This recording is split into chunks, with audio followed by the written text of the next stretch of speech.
What is it that makes an eternal optimist? What is it that allows for optimists to flourish? There's a story that I always share because I believe as we go through life, there are certain things that happen to us that define our lives, that define who we are and define where we're going. I had just begun my legal practice, and I got a call one morning. It was a wonderful young mother, and she had some questions. The only thing she wanted more out of life, the only thing she prayed for, the only thing she ever asked for, was that God would bless her by bestowing her with a child. She wanted to know why. Of all the people in the world, why it was that her child would be born with special needs. What kind of a life was my baby going to have, she asked me. Do you think he's ever going to have a chance to live independently? Will he ever go to school? You think he'll ever have a job, take a wife, have a family of his own? Will there be anything about my child that will be remotely ordinary to that of other children and remotely ordinary to that of other families? What is the essence of optimism? Optimists can be frustrated. Optimists can be disappointed. Optimists can be upset. Optimists can allow for their real feelings to show. Optimism can allow for you to have a realistic approach to life, what it means and what it represents. The key to optimism, as I told this wonderful mother, is being able to find your purpose, is being able to understand your reason for creation and your reason for existence. There will be nothing about your child's life that is going to be remotely ordinary. There will be nothing about your family from this point forward that's going to be remotely ordinary. Because you have to find it within yourself to come to the realization that you and your family and your child were created not to be extraordinary, but to be extraordinary. To have a deeper mission, to have a deeper purpose, to have a deeper reason for living your life with this sense of creation, with this sense of understanding that you were put here, that you were sent here for a reason that we might not understand or we might not even begin to appreciate, but a reason that exists nonetheless. Optimism runs the field of emotions. Optimism allows for sadness. Optimism allows for disappointment. But the key is how we're able to see ourselves in a totality. We might have several bad days. We might have several bad weeks or bad months. But if you can approach your life in a way that you allow for the good days to at least equal the bad, then you're doing just fine. Then you're going to make it. Optimism isn't always about smiles and happiness, but it's about understanding where you fall in the totality.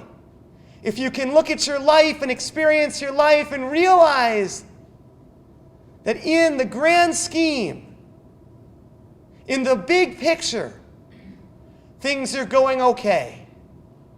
You're finding your way. You have the strength to make it. Why is it that bad things happen to otherwise such good people? Why is it that there are some who walk among us that have to know a greater hardship and a greater struggle than others can possibly imagine or begin to fathom? How can we be optimistic if there is such struggle and such challenge that faces us on a daily basis? How can we be optimistic when life seems to be so incredibly unfair to so many? Often it is the case that we look at those who struggle. We look at those who are sick. We look at those who are infirmed, and we ask ourselves, why is it that they have to suffer? And I think the optimist inside all of us who are quote-unquote suffering is to respond by saying that we are not suffering, but we are struggling. There's a huge distinction between suffering and struggling. Struggling allows for you to realize the reality of the world, the reality of the challenge, the reality of the hardship and the pain that follows us all. But it's that struggle that gives us passion. It's that struggle that gives us strength. It is that struggle that gives us the energy that we need to make it through each and every day. It is that struggle that defines our character. It is that struggle that defines our spirit. But most importantly, it is that struggle that gives us a chance to define our place in the world. I remember awakening at Mount Sinai Hospital after having gone through a catastrophic accident. I remember awakening in the trauma unit in horrific pain with an uncertain future. And I remember people coming to my bedside, and I came to realize that people will always come to you at just the right time and at just the right moment when you truly need them. And a wonderful man came to my bed, and he helped me to realize something significant. He gave me a message that I had to hear. For he told me that other than the choice that we as humans make, as it pertains to the great power struggle between forces of good versus evil, that everything else that happens in our life, that everything else that happens to us, has been inscribed and set forth and etched in the great book of life. But the one great power that we as humans have is how do we choose to react to the lives that have been chosen for us? How do we choose to react to the fate that God has bestowed upon each and every one of us? That an easy life does not always correspond to a good one. And often it is the case that those who know heartache, those who know struggle, those who know difficulty, are the same very people who come to understand, who come to connect, but most importantly, who are given the greatest blessing that Hashem could bestow. They are given the blessing of empathy, the ability to relate to people. Yes, as I said before, does not make life easy, but it makes it fulfilling. It makes it meaningful. It gives it a tremendous sense of purpose. Optimists go through life focusing on the big picture. Optimists go through life having an appreciation of perspective, knowing what is important versus what is not, knowing what to focus on versus what to not. But most importantly, I believe that athletics represents the perfect metaphor for life. All of its phases, all that happens, all that occurs. When you do athletic competition, you are suffering in terms of the pain, but you're really struggling. You're struggling to find your way. You're struggling because it represents every element and every phase that we tend to find as we go through and experience our lives. I think as optimists, our ability to embrace pain, sorrow, and disappointment allows us to really connect with life. It allows us to truly connect with our spirit. It allows for us to have a greater understanding of the simple concept that our bodies might be mortal, but our souls are truly all-powerful. It was a beautiful day in Coeur d'Alene, Idaho. It was the commencement of the Coeur d'Alene Ironman competition. For those of you not familiar, the Ironman is a 2.4-mile swim, a 112-mile bike, and a 26.2-mile run. I want you to envision how it would feel to embark on such a competition. You dive into Lake Coeur d'Alene where the water temperature is 55 degrees. You're swimming in total darkness. You don't have any idea where you started. You don't have any idea where you're going, but most terrifyingly, you have no idea where you are. You're unable to communicate with your guide. You can't hear him, he can't hear you. The only way you know which way to travel is when you feel the rope tug around your waist. Being the only disabled person in the competition, you repeatedly get kicked in the face by all the other swimmers. You attempt to surface, but it's nearly impossible because there's other competitors immediately above you. And lastly, but most challengingly, other swimmers become entangled in the rope that is connecting you to your guide. So as the others become ensnared, the rope starts to take you below the surface. You try to keep your head above the water, but it becomes increasingly difficult because the waves continually come and beat down upon you. You try to get oxygen, but the more you try, the more you result with water going through your mouth and through your nose and through your lungs. But optimists come to find something unique in that situation, in that circumstance. That when it's painful, that when it's hard, that when it's uncertain, you come to find that that's when God will always give you what you need when you need it.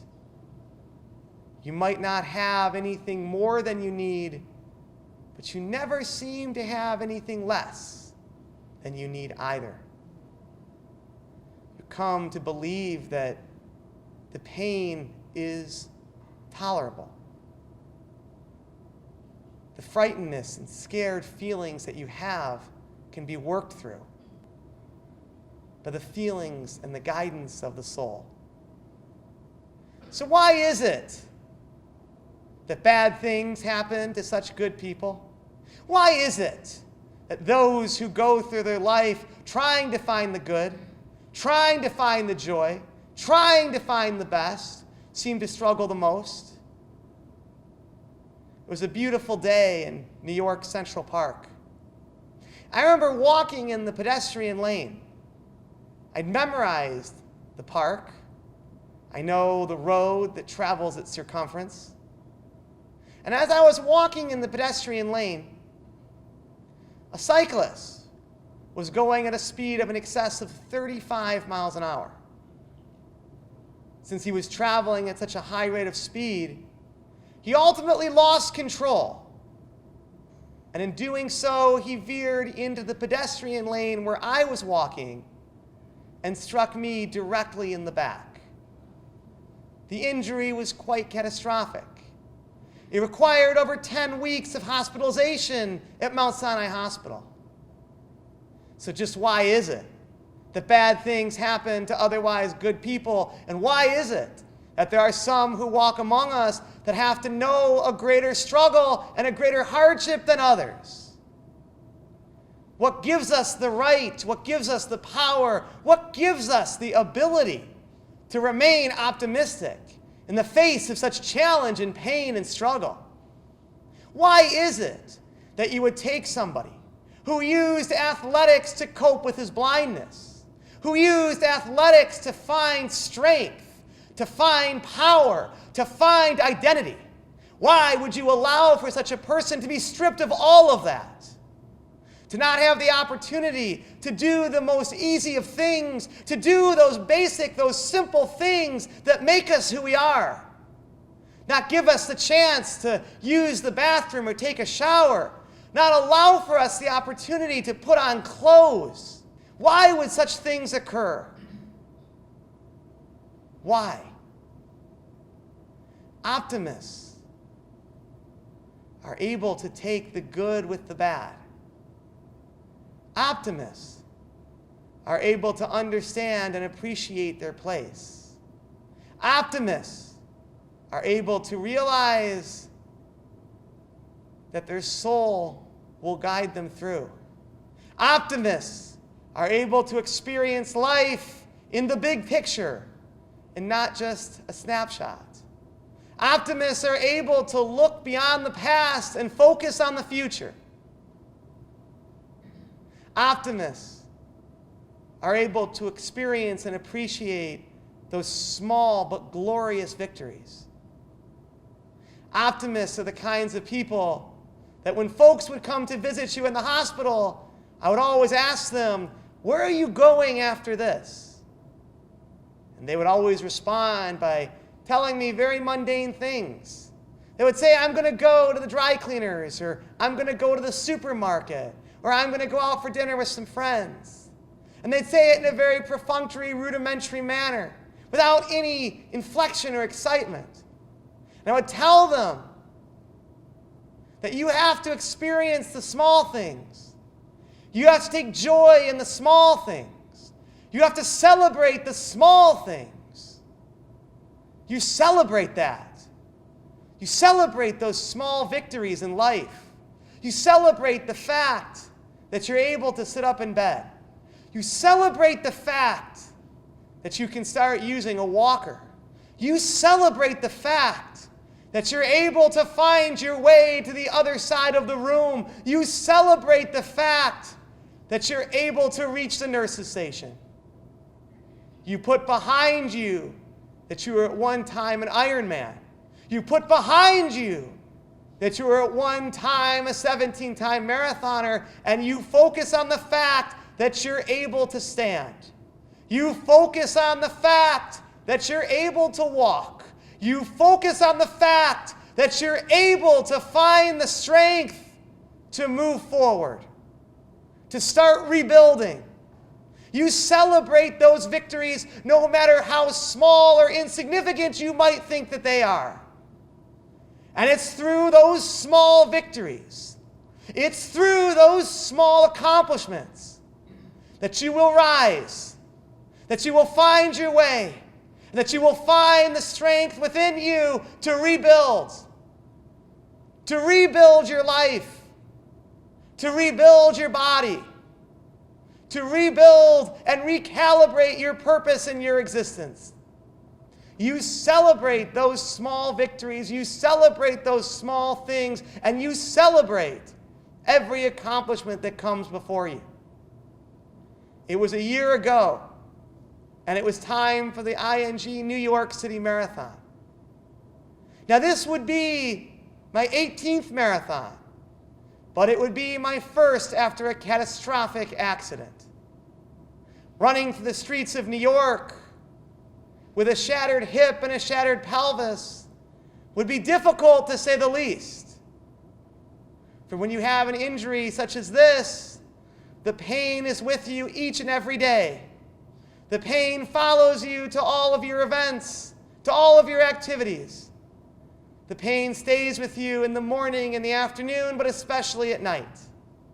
So running through the streets of New York would be a difficult thing to do, to say the least. And as we ran through Manhattan, as we ran through Queens, as we ran through Brooklyn, at mile 18, the pain became so severe and so significant as we crossed over the 59th Street Bridge and began running up First Avenue. You reach to the heavens, and you reach to the sky, and you pray that you'll have the strength to complete the mission. You reach out to the Creator and you ask Him, "Please, I can handle the pain. I can work through it. But I need you to allow for me to cross the finish line without passing out. I need you to allow me to cross that line without allowing for me to lose consciousness." And every optimist will experience this phase of life. Every optimist will experience this unique circumstance and situation that is destined for all of us. Because it's at that time when you're struggling just to stay conscious, when the pain feels so severe that you don't believe you can take another step. It's at that time that something remarkable happens. It's at that time that you're able to find your peace. You find a peace with your new circumstance. You find a peace with your new body. But most importantly, there are always battles that rage within. There are always battles that we have each and every day. And it's when the storm hits and the lightning strikes and the thunder sounds that you tend to realize something significant. You tend to realize that that's when you make your peace. You make your peace with those circumstances. You make your peace with those situations. But it's right at that moment and it's right at that time that I believe that true optimists are able to find a peace, a real peace, a genuine peace, a lasting peace, and a profound peace with our Creator. So just why is it that bad things happen to otherwise good people? And just why is it that some have to know a greater struggle and a greater hardship than others? It is always okay to be sad. It is always okay to be disappointed. It is always okay to be let down. It is only through these emotions that we're able to have a real connection, a genuine connection, and a lasting connection. It is only through those emotions that we're able to be real people, true people, genuine people. It is only through those emotions that we are able to experience life. Life for its good and life for its bad. But we're able to live life the way that it was intended, the way that it was meant, the way that it was designed for each and every one of us. At a certain point in life, optimists do come to realize that we can't spend our time and our energy and our efforts trying to get over it. We come to realize the only choice that we ultimately have is how we're just going to get on with it. See, it's through the struggle and the challenge and the hardship that we do what is hard to achieve what is great. The story of Optimist is the story of life. And like a great poet, we put pen to paper and we craft a great message, a great novel, a great story. For it's through our stories that we come to know ourselves and our Creator, but most importantly, it's through our stories that we come to know our place in the world. And like any story, there's always going to have chapters of difficulty and pain and disappointment. But it's always through those chapters that you come to find hope, joy, and ultimately, triumph. As optimists, let us celebrate life for its good and for its bad. Let us celebrate our purpose and our mission. Let us celebrate the idea that extraordinary things can, will, and must happen for us all. But most importantly, as optimists, let us celebrate the concept that lasts with us all, that guides us through. That the soul is what guides. The body is mortal, but the soul, if allowed, can truly be all-powerful.